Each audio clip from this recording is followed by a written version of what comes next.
Yeah, it's not bad really. I think we'd have definitely talked that before the game, but I think after going in there at half time and set ourselves a few targets, that maybe this was a game that, without being disrespectful to Wakefield, we could have got a few more for and against points. I think it's going to come really close at the end of the season. I think between Huddersfield, and maybe after 80 minutes a little bit disappointing in the end.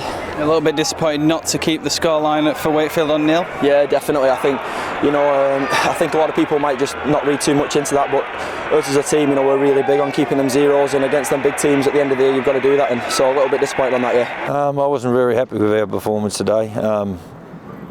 In attack, I'm talking about. I thought in attack I thought our ball control was poor. Playing as a team, I don't think was great.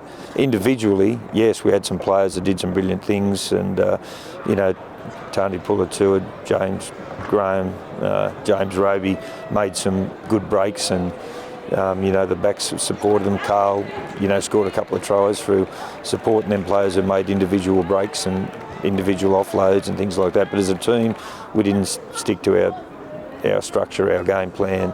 Our ball control was very poor. Our field position was poor. I thought our defence was very good, but I did think our defence was outstanding. Wakefield have got a habit of scoring some good tries off kicks. They've done that all year. They've scored some good tries off kicks, and it's something that we haven't been very strong in. But today I thought we handled it very well, and generally I thought outside of one bit of trouble on our left edge late in the game, I thought defensively we were very strong. Yeah, I feel pretty good. I think we're starting to get a few senior boys back now. We've kind of went through most of this year with a lot of young guys, and I think we've done a good job. But now we're getting a few of the senior boys back as well. We're going to get a good blend, and I think we'll be pretty tough to beat come the end of the year. And Kyle Eastmond playing fullback today. You've got strength in depth, and you've got that adaptability that you need in a side that's going to go all the way. Yeah, definitely. I think if you've got Kyle Eastmond just dropping in there when someone drops out, I think it's a pretty special team. So, Kyle Eastmond's maybe had it tough, maybe beginning of this year. For a few different people and what things have been wrote in the press, but I think he just proved today that he's just an absolutely quality player, and I think all those guys all know that, so we just back him every time he goes out there. Yeah, I thought first half we did really well. We stuck to the game plan like we should have done in the first half. I think second half we got a bit sloppy, but like I say, we can be happy with the first half, but a lot to work on in the second. How do you pick the players up from this? Well, that's my job, isn't it? So it's been a very tough day at the office. It was a very poor first half performance, but there was some indications that they'll put it right in the second half, and that's what we'll have to look at and take to go forward to the Wigan game and the rest of the season. As you mentioned, there are the positives stemming the flow almost, and also going over for that late try. You've got to look for the positives in it, haven't you? Yeah, you have. Yeah, because we're a busted team. We're busted physically, we're busted mentally at the minute, and it's very difficult to turn it around. And the players are feeling the heat. But I aren't going to dwell on them out beating them with a big stick. We've got to give them the carrot and try to help them through this.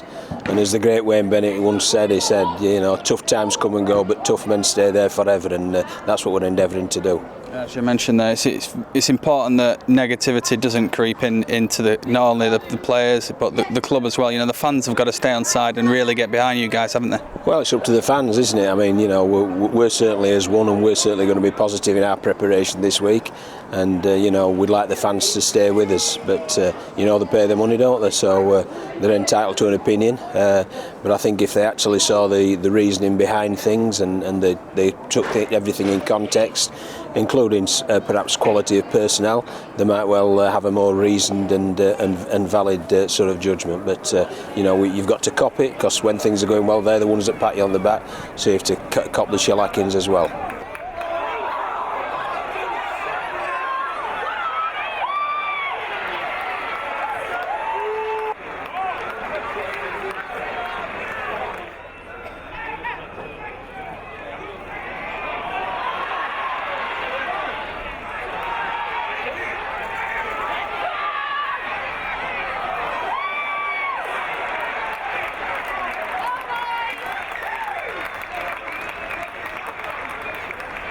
Yeah, definitely. We spoke about that in the week.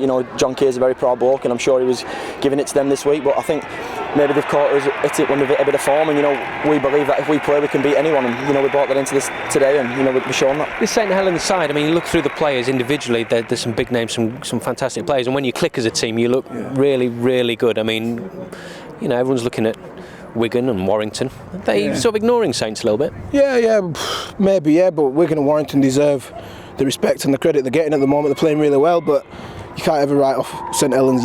It's just, you've seen it in the past, and people have tried to write us off in the past, and we've come back. So hopefully we can do that this year and give Wigan, Warrington, Huddersfield, whoever it is, a run.